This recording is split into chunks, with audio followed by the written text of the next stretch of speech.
you are just underplaying what you can bring.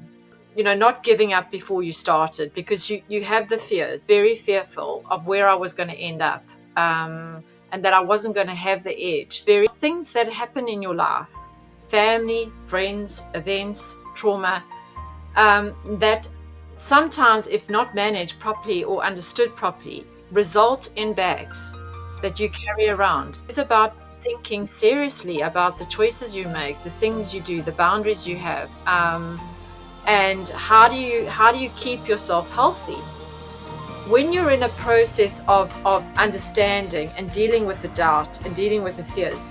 Information helps you to move forward. Is about unlocking human potential. It's about making people feel good about themselves, helping them to find the right pathways. Today's guest is a powerhouse in global leadership and human transformation. With over 30 years in the corporate world, she has climbed to the top of one of the world's most iconic companies, Unilever. Leading a global HR strategy across 90,000 plus employees, she's worked on every continent, helped reshape the future of supply chains, and championed diversity at the highest level.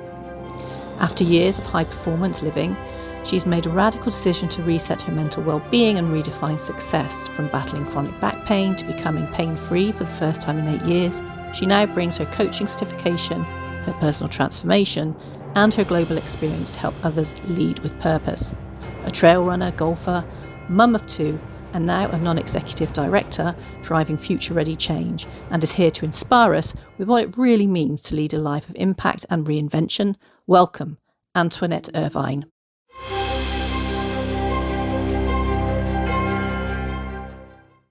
Hello and welcome back to this edition of Unleash Your Inner Athlete, and welcome to my guest, Antoinette Irvine.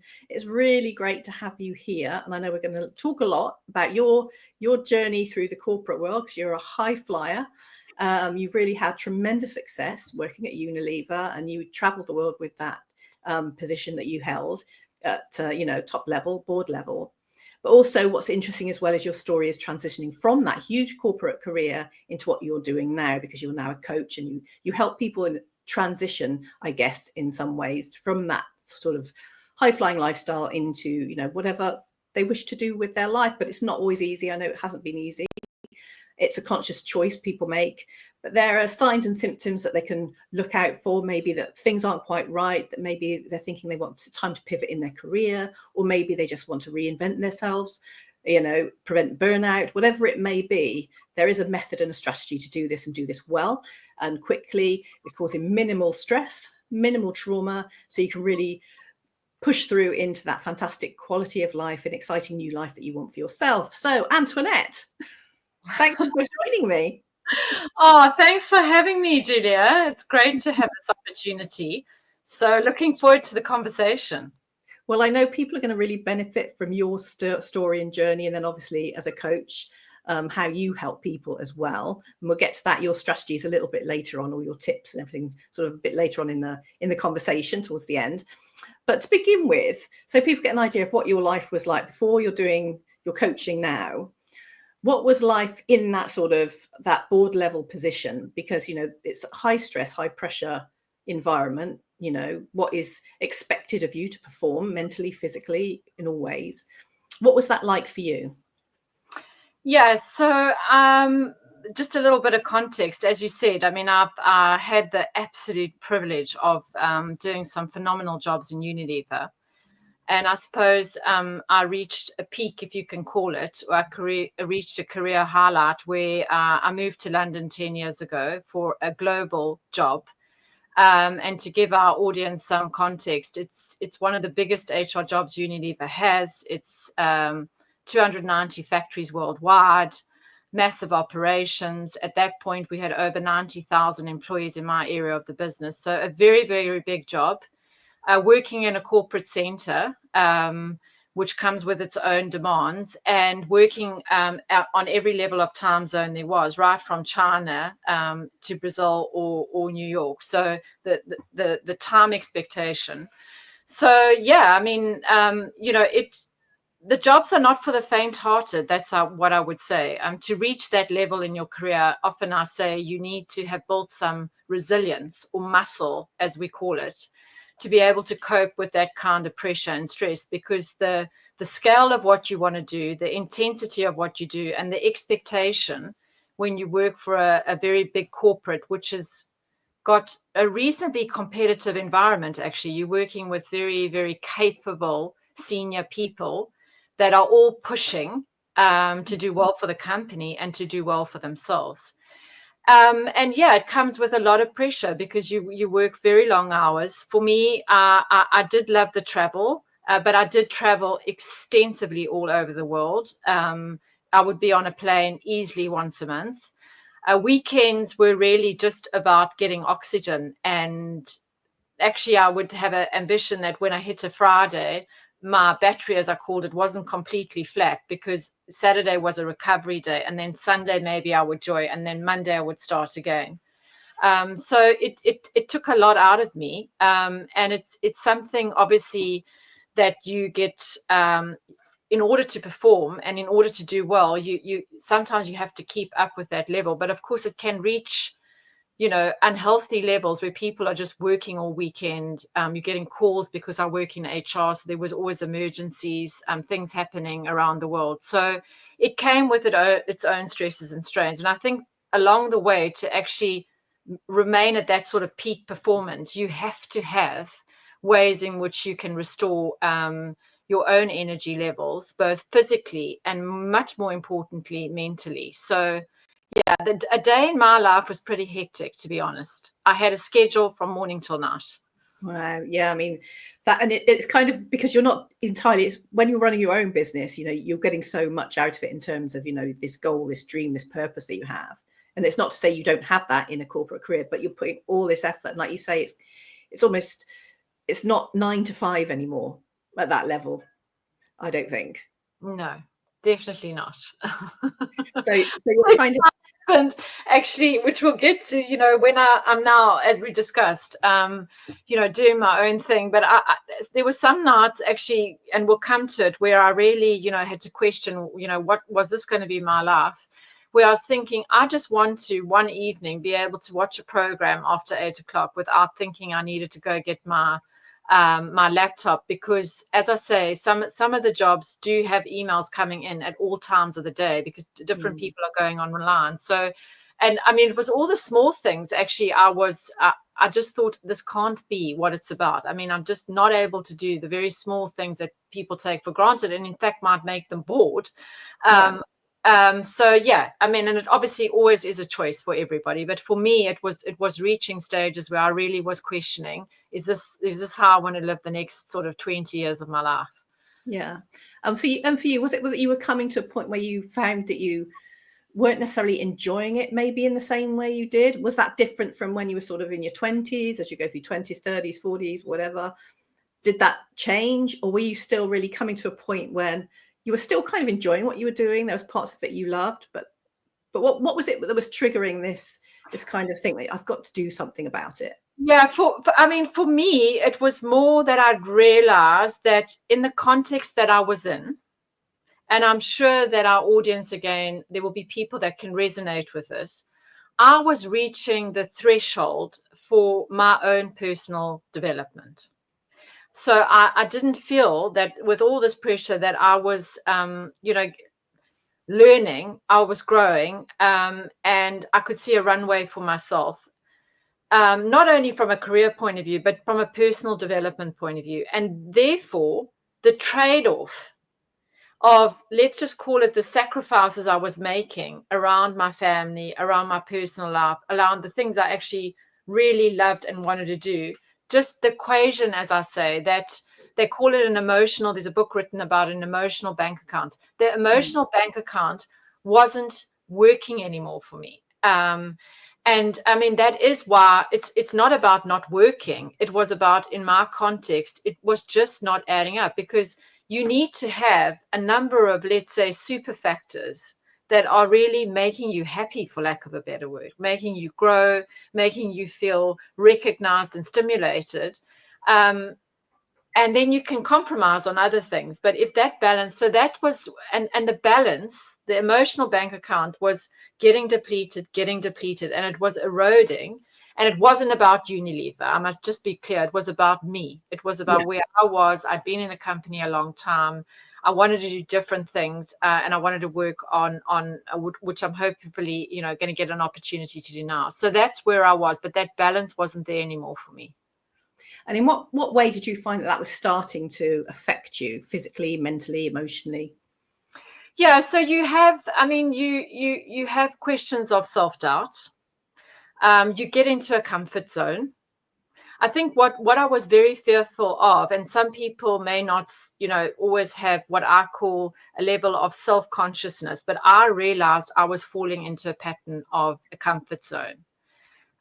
Some of the work I was doing, I wasn't motivated to do. And there was certain things that were happening in what I call the internal game we have with ourselves, that I knew, if I don't leave this party on a high, it's not going to be good for Unilever, and it's not going to be good for me. And, you then have those self-doubts about, what's next for me? What am I going to do for the next chapter of my career and of my life? And that can actually go, we'll talk a bit later, but that's where that can actually go quite badly if you don't kind of own it and say, okay, I've either got to change something in my context, or I've got to make some decisions about what's going to be important for me. But I suppose just that, demotivation, and in some people that I've seen, it can actually lead to starts of, depression, things where you just, and it can get quite severe. So I really I had coached a lot of senior leaders that were leaving for different reasons over the years because of my job. And I'd promised myself that I would never allow myself to get to that stage where I've gone over the hill and I'm on the way down and I just don't know when to walk away. And let me say, Julia, that it was difficult because, it's a fantastic job, fantastic company. And, I was in a comfort zone. So to walk away from that was quite a big decision. But I was just very fearful of where I was going to end up. And that I wasn't going to have the edge that I'd had for so long as I'd gone through jobs and done different things. Well, I guess, yeah, I can kind of understand that, because I think when you're kind of much younger, you have so much time to make radical changes. And in some ways, I'm not saying it's easy when you're younger, but as you get a little bit older, and particularly when you're at such a level, there's so much there must be to consider. It's not just about leaving a job that you enjoy. It's also financially, how am I going to provide for myself or my family? What am I going to do next? And sort of having for me, it's sort of having that clear plan of the next stage. And I wonder if it's really important when you're going through this to say, okay, well, really, as you said, have this conversation with yourself and be really honest with yourself about who I am, what I want, what makes me happy. And then what is it I actually want to do with the next part of my life that's going to be, for me, it's going to be fulfilling for me. That was something I'd probably be thinking about a lot, because those fears, like you say, would come up an awful lot. Yeah. You and I chatted, a few times before this podcast, but what I really was not anticipating in the process of coming to the decision, which I think is something we chatted, is something important to be open about. And as I said, I'd walked this path with other people. So I did think I knew quite a lot about this until I faced the decision myself. And then obviously when I made the decision, there was kind of no turning back, which you can talk about. But I think the fear, I never anticipated that internal game I call, I would have the fears that I had. And in order to move forward, in order to really say, I know that this is right for me, I had to tackle those fears. And everybody will have them because, in my case, it was a choice I made. But in other people's cases, sometimes it's getting done to you, whatever impact or change or major life event you're going through. Sometimes things happen to you and then you're in the middle of it. Yeah. And you still confront your fears. But for me, the fear was the most important aspect that I think going forward, if you've got the right coach, you've got the right support, and you know that you can work through it if you're strong enough, then you can get over the fears of, will I find another job? will this be the right decision? Will this be the biggest mistake of my life? All these negative thoughts that come with that think bubble that you're thinking all the time, that sometimes you don't even want to tell other people, because you want to say, oh yeah, I'm happy with my decision. So that's something I've really had to wrestle with. And the good news for me is that, ironically, now 5 months after my decision actually leaving, I have worries, but the eating of the fear is gone, funny enough, because I know that it's going to be fine. And I feel so much happier with the possibility of what I'm going to do, and the opportunity that I've managed to wrestle that fear. And that is just such a relief. So I just want to say that to those out there, that are feeling the fear, I really have a lot of empathy for that. Yeah. And is that something that you really had to work hard on, is sort of managing that fear? Because anxiety, fear, any time when you're doing something radical or new or different, stepping out of that comfort zone, even if you know it's to something better. Yeah. How would you manage that kind of process of going through, well, I'm fearful, I'm scared, you're having all those doubts, to come through the other side when you're actually starting to think, no, this is good, I'm enjoying this, and everything's starting to come together and integrate together? Yeah. So, I mean, and I'm not trying to promote coaching. I mean, everybody's got to decide what works for them. But I did have let's call it in my context, the wisdom to find somebody I trusted. Actually, somebody who had worked with me but had left Unilever, wasn't actually in HR, but had left the area of the business they were in and had gone and done coaching. They knew my context and they knew me. And I think what is important is the work on establishing, what do you want? What do you think makes you unique? What are your superpowers, as we call them? What are the strengths that you bring? And if you do have the privilege, like I have, to think about what is it that's going to, where you're going to shine, you're going to bring the value, you're going to feel good about it, this is work you want to do. So while you've got the fear on one side, if you don't take the time to figure that out for yourself, because I remember so many times my coach, who I owe a lot to, saying to me, listen to yourself. You are, I mean, at one point she stopped me and she said, in the second session we had, I remember saying, Antoinette, you are just underplaying what you can bring. You need to listen to the thoughts that you are, you even though I'd made the decision, as I said, obviously you have these negative things that are saying, will I be good enough? Was I good enough in Unilever? Why am I at this stage?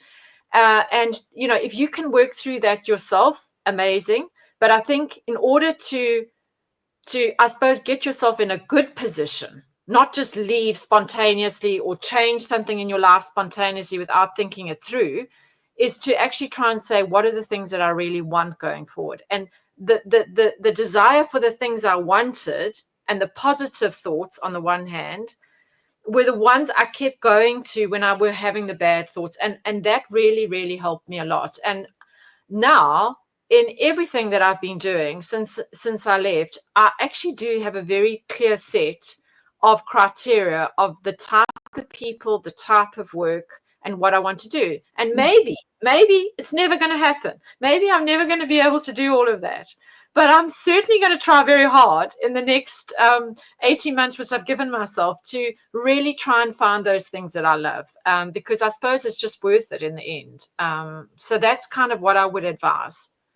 Yeah, I mean, I would agree with you on that, because I think making any changes is hard. But if you're going to change something, particularly if you're flying high and you're going to make such drastic changes, make sure you're doing something you enjoy, you love, and it gives you a sense of purpose. It's certainly something I've found more recently. And that's what keeps you going, because at the end of the day, nothing's guaranteed. This is the thing. So if you're going to make that change, really think it through, but think about something that really makes your heart sing, if you like, makes your eyes light up every time you think or talk about it.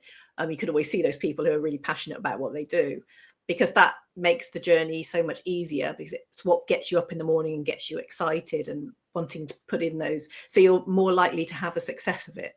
Does that make sense? Yeah. And I mean, we do hear about so many, and maybe it's because I'm tuned into that now. I'm looking for other people, whether it's on TV or people you listen to that have started businesses. I'm tuned into looking for the optimism of, but so often you do hear people say you got to follow what you're passionate about. You got to believe in yourself. I mean, how often? I mean, sports people. I mean, I watch golf, and it's always a trigger now for me because I'm in a different stage, and there will be people listening to this that will also be trying to start what they're passionate about, start their businesses. And you doubt yourself. You could just go and do a normal job, but you hear all these stories about people that have had to go through this in order to hopefully be successful in what they really enjoy doing. So I'm very tuned in right now to all the sort of inspiration I can get from others. Well, I think that's the key. It's like surrounding yourself, and it's not just surrounding yourself physically, but like you say, tuning into all those, people you may listen to podcasts or books you may read, whatever it may be. Surround yourself with people who are kind of understanding your journey and you can gain further information and learn more, because that builds your confidence to make that transition, I would think. I think that's a really crucial part of your planning, I would say. Absolutely. So, I mean, in terms of what have you noticed with the people that you're coaching?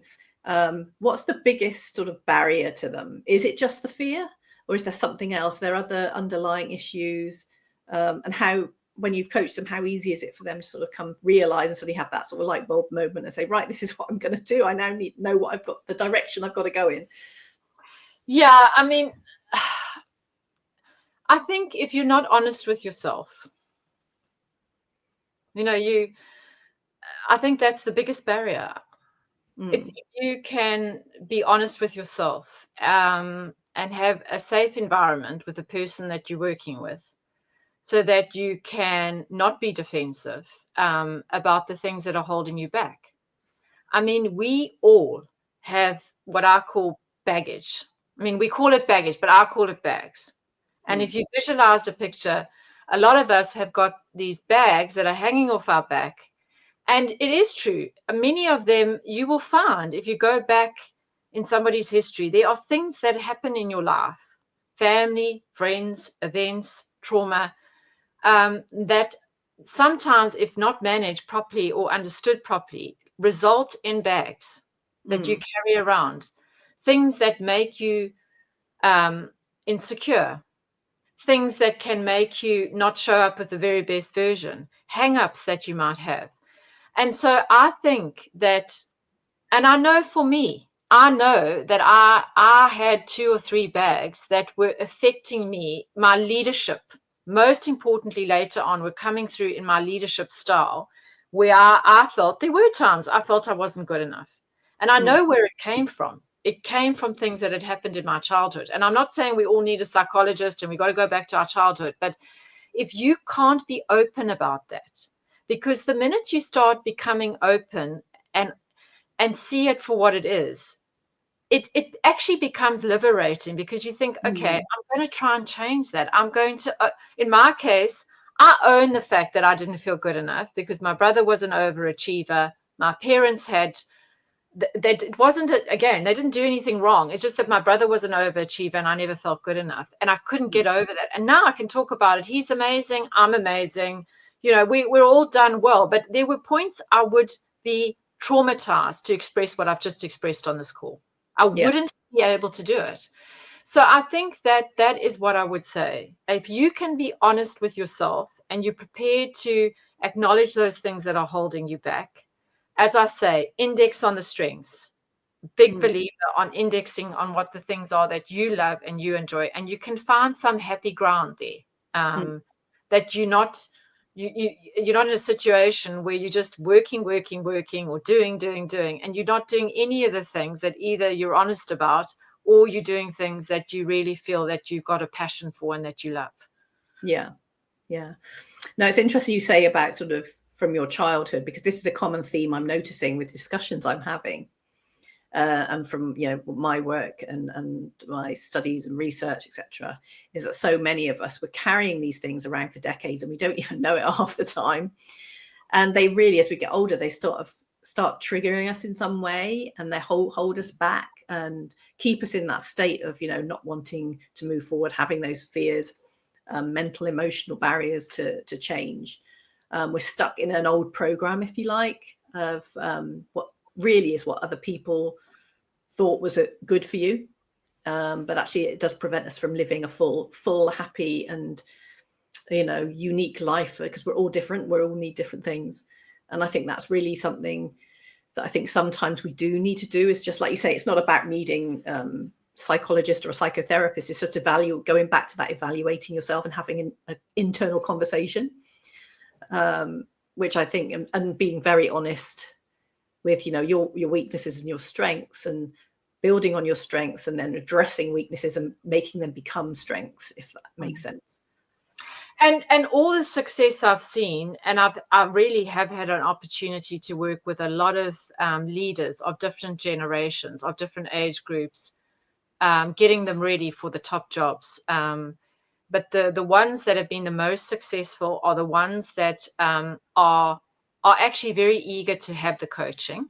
So that's really important. People that you give coaching to that don't want to be coached, chances are it's not going to turn out well, because it's just, you're just fighting the process. That are open with themselves and that are completely comfortable that we are all evolving. We are all, if we do want to be better leaders, more effective, or get more balance, or whatever we want to do in our lives, if you're open to learning and to trying to just do things a bit differently, then those are probably the recipe for success that I've seen. And I've seen leaders grow and develop over the years, because I've had the longevity of working with people in my organization for some time. And the most successful are the ones that are able to do that, because as you know, the environment is changing around us all the time. And so being stuck in the old way you see the world, your old ways of leadership, it just is not going to be fit for purpose. So that's important, very, very important. So being able to adapt, but like you say, having that ability to get help, I guess, if you want, like you say, get training, get assistance, get mentorship, get coaching, whatever it may be, is the key. And do you find that, when it comes to sort of peak performance, mentally, physically, do you think that's something that leaders have kind of naturally, or was it something that you felt they needed it was a particular point and they needed more coaching on? Look, and I don't want to make it all about coaching, because that's definitely not my intention. The most I've had a chance to work with some phenomenal CEOs. So some of the best business people. I've been so privileged from actually different nationalities around the world. But the ones that are really, that I so admire, and were the ones that it was a combination, to be honest. It was a combination of, they're quite balanced, actually.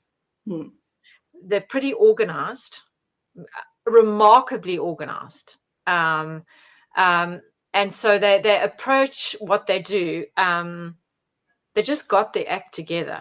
Yeah.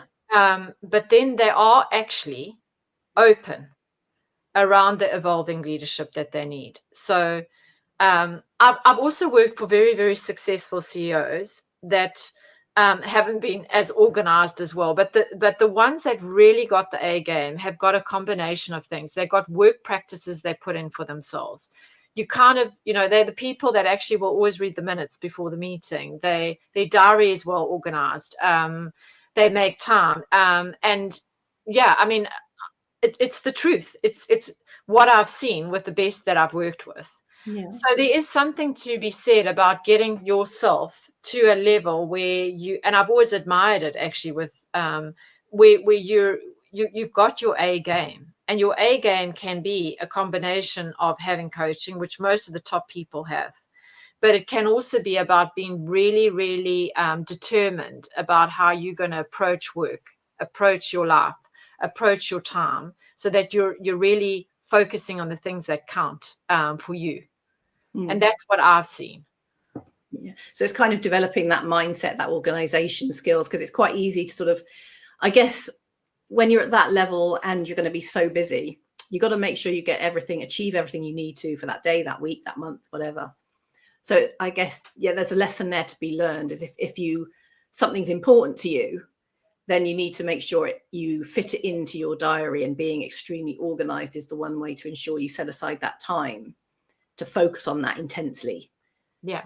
And then within that, I guess you would have another plan almost in how within that you are going to achieve, where you're starting from and what your end goal is, and being tremendously focused on that. Yeah. To me, that's a takeaway from, if you want to sort of be like these leaders and these high performers, is really, really get super organized, super focused on what it is you want to achieve, and make sure you have that time in, you set aside that time, and you don't sort of let anything else get in the way. So whether that's every day, once a week, once a month, whatever it may be, to really spend that time in it is purely for that particular task or goal. Yeah, and I mean, I'm not an expert on, professional sports people. I know that you've got some podcasts you've contacted, around that. But I'm sure when you speak to them, there'll be some, it'll resonate. Is that if you look at how professional sports people, how they focus on their training, what they do, the extremes they go to. I mean, it's extreme. Yeah. And in the corporate environment, I'm not suggesting that that's where we go to, but what I would say to you is that the best of the best are really, really, really good on all aspects. I mean, to some extent, they're better than many, many, many of the leaders you'd work with lower down in the organization, in terms of how they organize themselves, how focused they are, how they plan what they're having in their days, their time management. So yeah, I mean, that's, that is something to consider. I'm not saying it's everybody's cup of tea, but that is very, very distinct in order to be able to operate at that level. And that's a great distinction to make between, those who are super performers, highest performers, and those who are kind of in the middle, and then the next level down, if you like. And that, I think, is really good. That's certainly something I'm going to take away from this conversation, is that the mindset and the organization of it, because it's very easy, and I have this a lot, I can get very, I have that sort of, what's it called, that shiny object syndrome. So I get distracted very easily with lots of things going on in your head. But that ability to stay super focused, I mean, I've certainly had it with clients who are, very, very highly successful, high performing people, and they fit in sport and they play sport quite competitively, and they train for it, and they'll do races, even though they're not professional athletes, but they'll have that mindset almost of a professional athlete. And then they're managing these companies. And I always used to think, how the hell do they manage to fit the training in? Because I know what it takes to train for a sport, even if you're not a professional athlete. If you're going to take it seriously and you want to be competitive, there's a lot of hours of training. And then all the recovery you have to do, and, to reduce your risk of injury so that you can still do the sport you love. Plus, handling all the meetings, being able to wake up, have a good night's sleep, and prepare yourself, be clear, to be focused on whatever, meetings you have, or tasks or problems you're going to have to resolve within that day, and how you manage that. And I think that is something that I've certainly picked up from high performers. But everything is, like you say, it's managed to the nth degree almost. It is they are operating at I mean, as we've said, I mean, so they are operating at a very high level, but they're very focused. I mean, when I went, and I'm not suggesting for a minute I'm at that level, but when I went into the global role, so I had come out of Africa. I was the head of Africa, the head of HR for Africa on the board of South Africa. Amazing job. But I went into the global job, and it was just at a completely different level, as I said. And the guy who I took over the role from gave me some really good advice, and it stuck in my head. It was annoying. It just sat there. It never went into long term. He said, this is a type of job. You can be so busy. You can be pulled between pillar and post, many, many things to do. And you can actually get to the end of the year and ask yourself, what did I actually achieve? I did a whole lot of things, employee issues, meetings, team events, all these transactional stuff we do in HR, but you didn't really make any impact. And ironically, it was some of the best advice he gave me, because that's the problem. When you get to more senior levels, it's about deciding what are you going after, what is and it takes time, but it comes back to this point. Those very, very successful people are very focused on what they want to do. And they make sure that when they're operating their meetings, they'll do other things around that, but that's where they're going. That's how they mobilize the people that work for them. And it's a really important thing going forward, because the more senior you get in roles, the more difficult it is actually to come back to the things that really count, because you are pulled between many, many things. And I'm sure, again, we might have people listening that will be able to resonate with what I'm saying. And for you, sort of a little bit of going back to your story as well. I mean, what sort of things have you put in place as well? Because it's really important, like you say, you talk about a support network in terms of people or whatever, but in terms of your own, because obviously this comes to a high level of stress, and we all know the impacts of stress on the body can have, depending on the type of stress, but very often it can have for a prolonged amount of time, can have a negative impact on your body and reduce your performance, or send you in this spiral into poor health, stress, more anxiety, and more poor health. So in terms of supporting yourself physically, mentally, emotionally, what things did you find really work for you? Because obviously you're quite a sporty person, you play golf, but you've gone through sort of back injuries and all sorts of things. In terms of helping you physically, mentally, and emotionally, what things did you find really work for you to help give you a buffer to all of that? Yeah, I would say two things. One is I think boundaries are critical, which will lead to the second thing.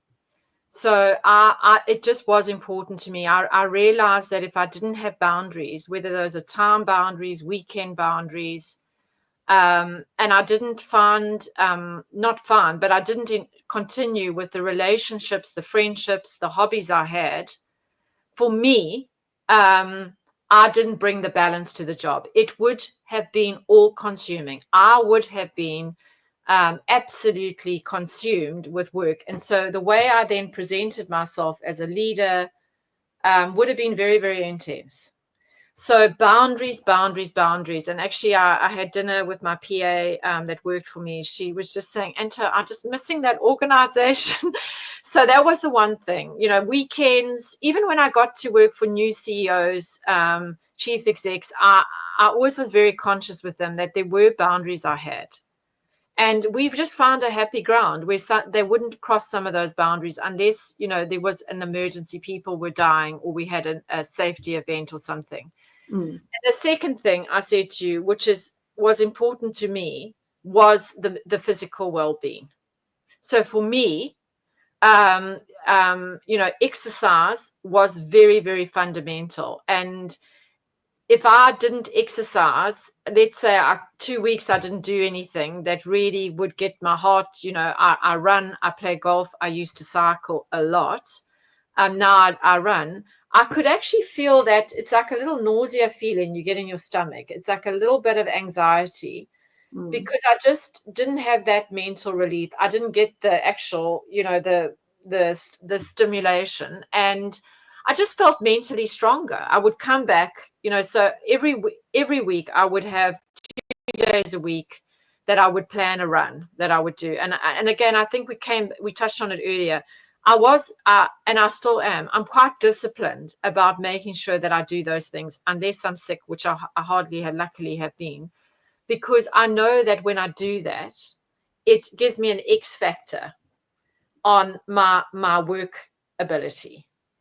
And I just felt more balanced. I felt like I could show up. And I also wanted, believe it or not, at one point in my career, because people were looking up at me, to be a role model. I didn't want young women coming up thinking that you've got to give up everything. It's got to be all consuming. And there was this thing about being a role model that also maybe it's just me trying, saying, actually, I just want to show that you don't have to be 24 hours, 7 days a week to be successful. So that also motivated me to make sure that I kept the balance. But boundaries and the physical, for me, was very important. Other people may have hobbies that give them the release, but I think the physical well-being is really important. Yeah, no, I completely agree, because it does. I mean, there's been studies. I think it was a guy called Michael Lehman, and there's a couple of guys called Smits and Otter who did a bit of a study into this, about how sort of exercise in itself, say if you go into the gym or play a sport, but this was specifically in the gym, that it actually brings up some of the same feelings of that anxiety, the same sort of feelings you get with stress, anxiety, pressure and stuff, what you do in the business environment, the work environment, but it's done in a complete safe manner. So going through those exercises, whether it's lifting weights, doing the cardio, it's pushing your system to withstand more and more stress.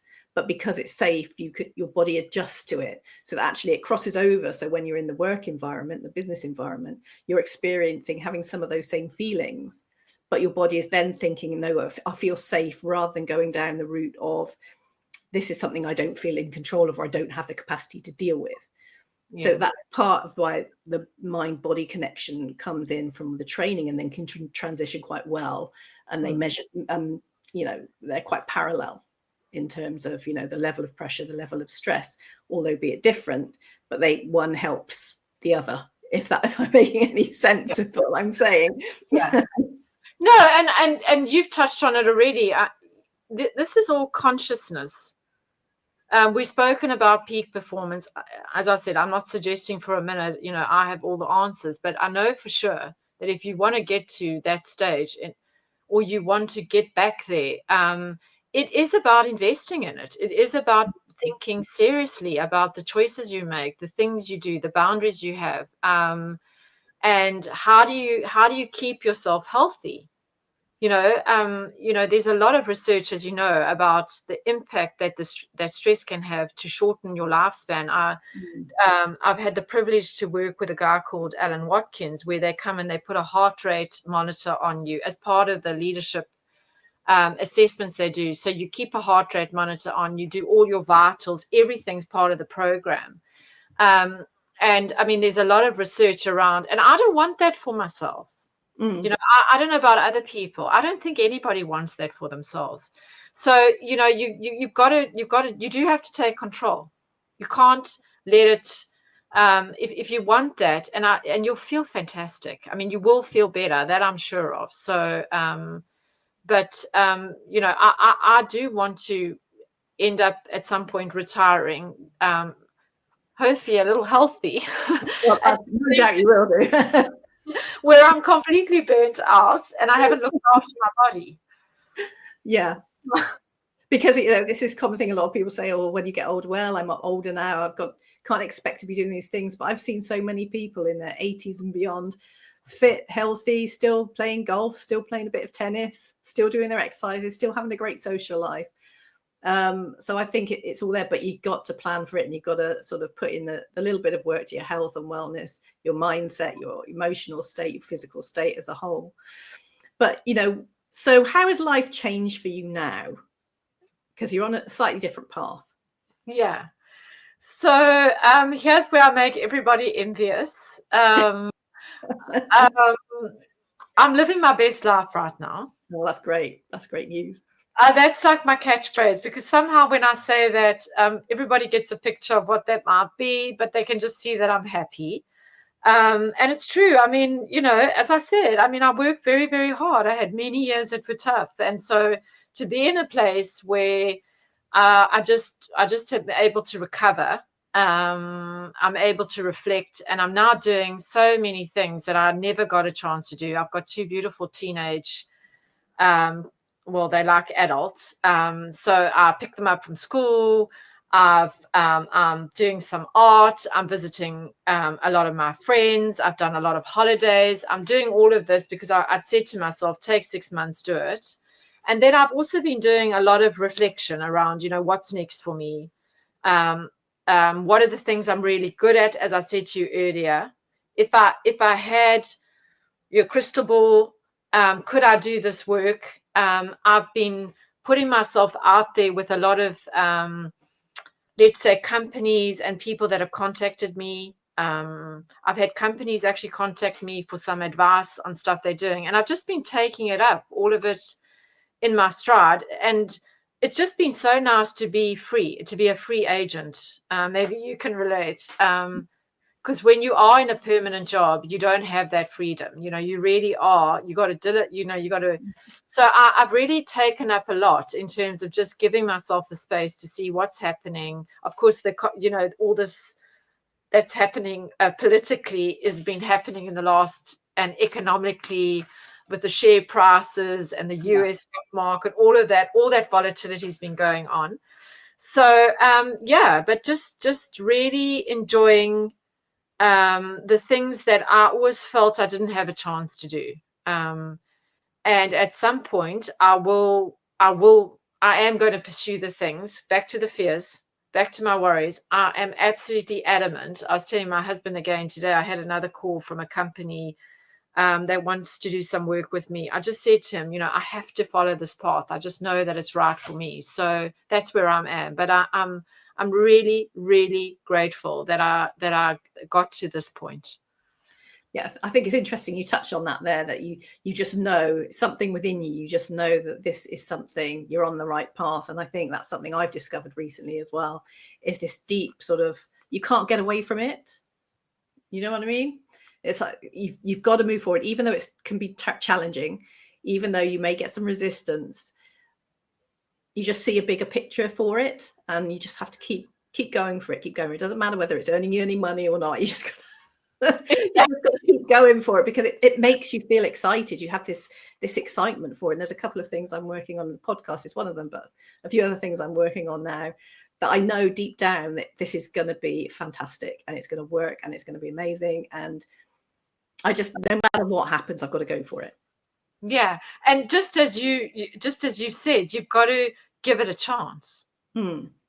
Especially if you're considering your own business. If we're speaking to the audience where you got to own business, I mean, it's going to take time. That I know for sure. I mean, it's not going to happen overnight. I know that. And you do have to be able to have the kind of the resilience, the mental resilience to say, no, I'm going to stick with this. It's going to take time. I'm going to have days. I have days when I get called about a job, and I would be a very good match for the job. And I think to myself, oh, I could go there. I'd be in a secure job. And then I think, oh my goodness, I did all this work for all this stuff that I want to do, and I could be making a difference with leaders and people.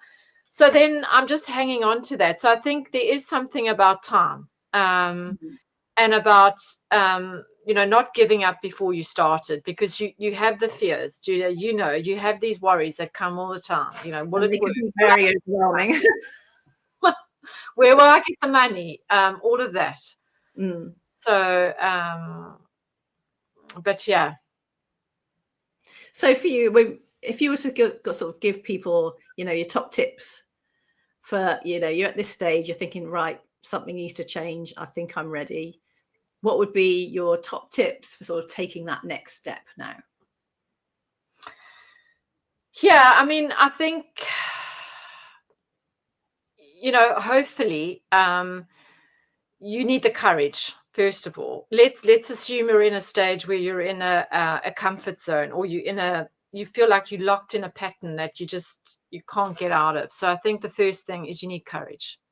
There were a 4-woman British crew that they sailed across the Atlantic unassisted, and they said losing sight of the shore is the part that is most fearful. So to actually let go and to make that decision, I would say, we've covered it. I would say, do some work and find a friend. Maybe you don't need to make it as sophisticated as coaching. I've called it the Anto board of mentors around me, people that I know me well, care about me, and want what's best for me.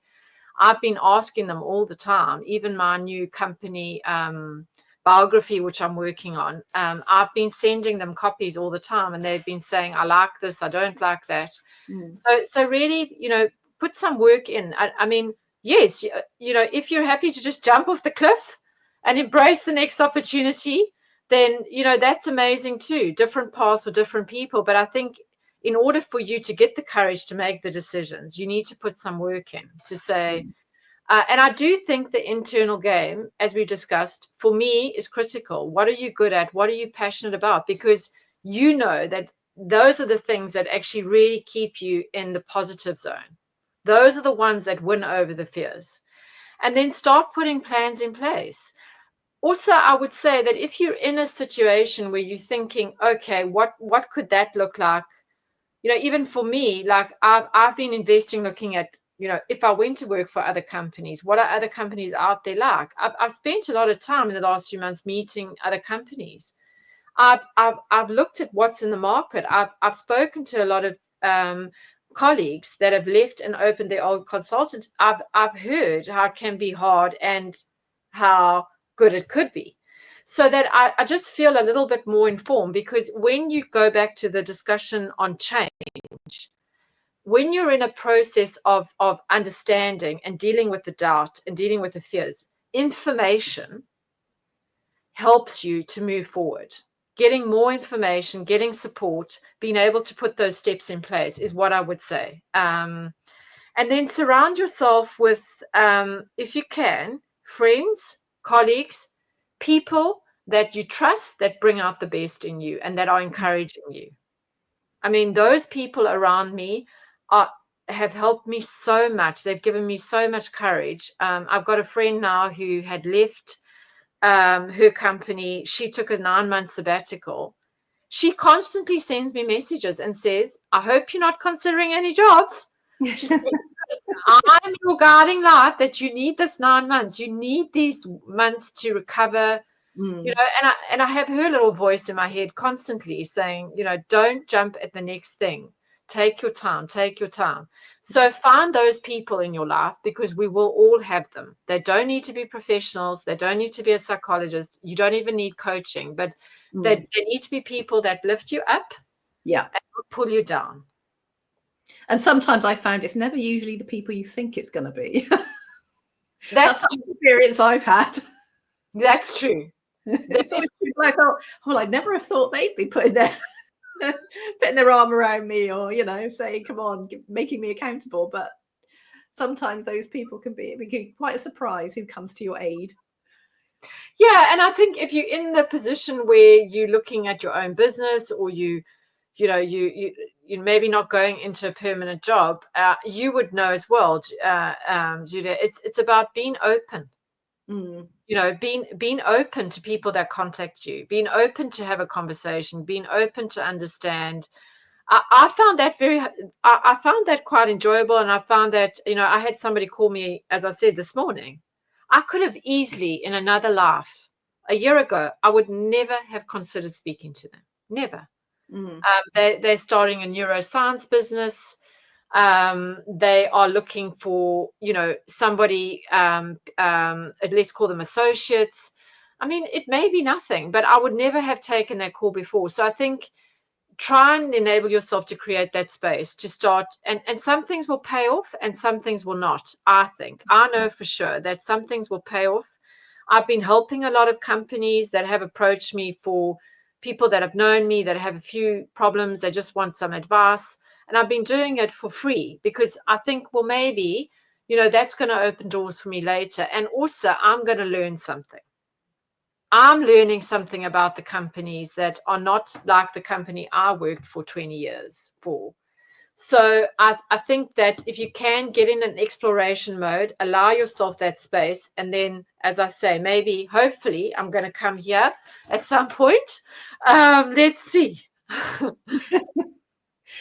think it's clear, because sometimes I was just thinking that, when you're in that, you're in the, you're bogged down with your work and everything, you're not aware of the opportunities, and not until you take that step back and have that space and time to yourself, that quiet time, that you suddenly become aware of all these possibilities. They suddenly start opening up, because you can suddenly be conscious of them a bit more. Yeah. And people do want to help. Yeah. I don't know if you found that. Before I left Unilever, I had also been given advice. Somebody said, you will find people that will want to help you. especially if you want to do your own thing. In other words, they'll just happily give you advice. And I've been surprised by the generosity of that. You know, even having this podcast with you, as we know, was via a mutual Yeah, um, uh, contact of ours. So people there are people out there that are happy to help you, but it comes back to this openness. Yeah, yeah. And I sometimes think that's a bit of a sign that you're on the right path, is when people just come out of the blue and, like I say, it could be something as simple, a bit of advice, or they might know someone and introduce you to someone, or they might go in a joint venture with you, or whatever it may be. But I usually say that's usually a pretty good sign for me anyway, that maybe I'm doing the right thing. I need to stick with this a bit longer. Yeah. And I wouldn't say I've got a personal one. I've got, for me, I don't want to be dramatic, but I really have had the best 4 months. I don't know how I could never replace, because I keep thinking, well, I could have still been working. I mean, these 5 months could have been very different. So I've had, but I know that if I get a few wins, and when I was doing the work in Unilever on diversity, so gender diversity, when I went into the supply chain, we really were looking to get much more women into. It's very engineering focused.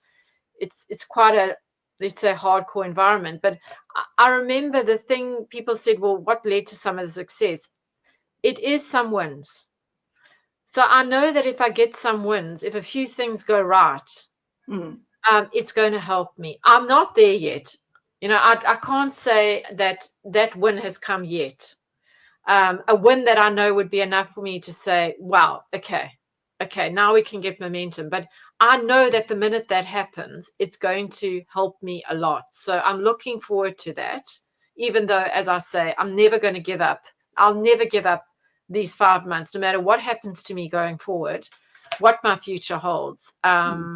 What I've managed to have a chance to do, I hadn't had a chance to do for a very long time.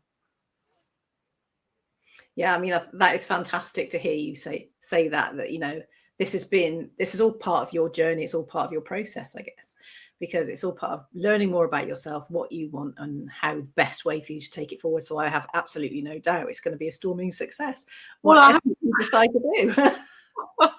I'm excited for you.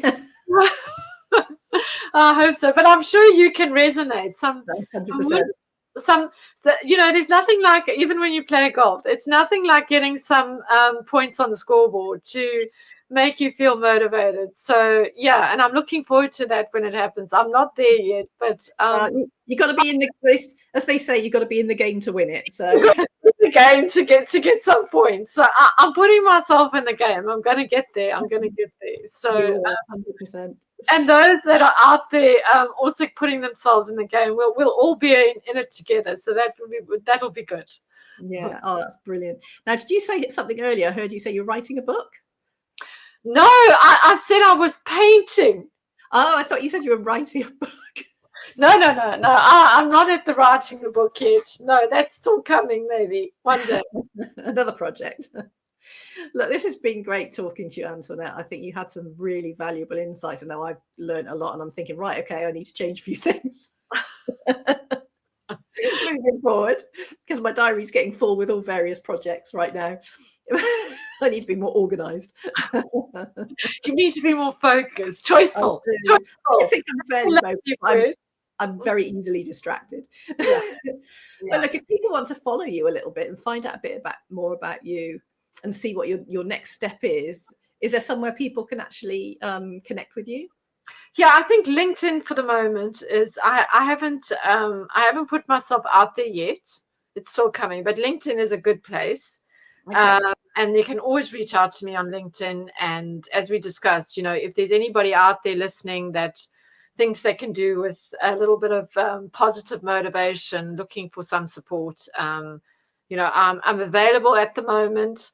I'm looking for some quick wins, as we said, and you know, my thing, which we didn't, you know, I mean, I'm sure it's obvious from talking, but it is about unlocking human potential. It's about making people feel good about themselves, helping them to find the right pathways. the company I'm about to open is going to be called Potential Pathways, because I just feel that that's really resonates. So yeah, they can get me on LinkedIn, but I'm still keeping a lowish profile for the moment. Get it while you can. Yeah, because she won't have availability for long. I hope that's the case. I hope that's it's quite interesting you say about that potential. I think that's really interesting, because very often we don't see our own potential, and it's there hidden away. We just need someone to help us draw it out, because sometimes that can be the one thing that just makes you fly. Exactly. Yeah. Oh, well, look, Antoinette, this has been wonderful talking to you. Really appreciate you coming and having this discussion with me. Very, very much grateful to you. But yeah, I'd like to thank you for joining us. And all my listeners will be excited to see the next stage in your journey, I am sure. Thank you so much. Thank you so much for the opportunity. It's been an absolute pleasure. So thank you, everyone, for joining us today, and look forward to seeing you next time on Unleash Your Inner Athlete. Thank you. Thank you so much for joining us on this episode of Unleash Your Inner Athlete.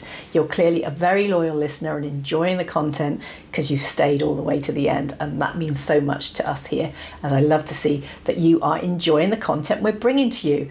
And I want to be able to grow the channel more, bring you more fantastic guests, and give you more quality information that are going to help you maintain that quality of life you desire and keep you at peak performance. But in order to do that, I do need to ask one little favour, and that is, could you please subscribe to the channel and hit that notification bell? Because as the channel grows and we bring you more episodes, I want you to be the very first to get each episode and listen to that episode before anybody else can, as soon as it drops. So just do me that one favour, hit the notification bell, subscribe to the channel, and I look forward to seeing you next time here at Unleash Your Inner Athlete. Thank you so much for joining us.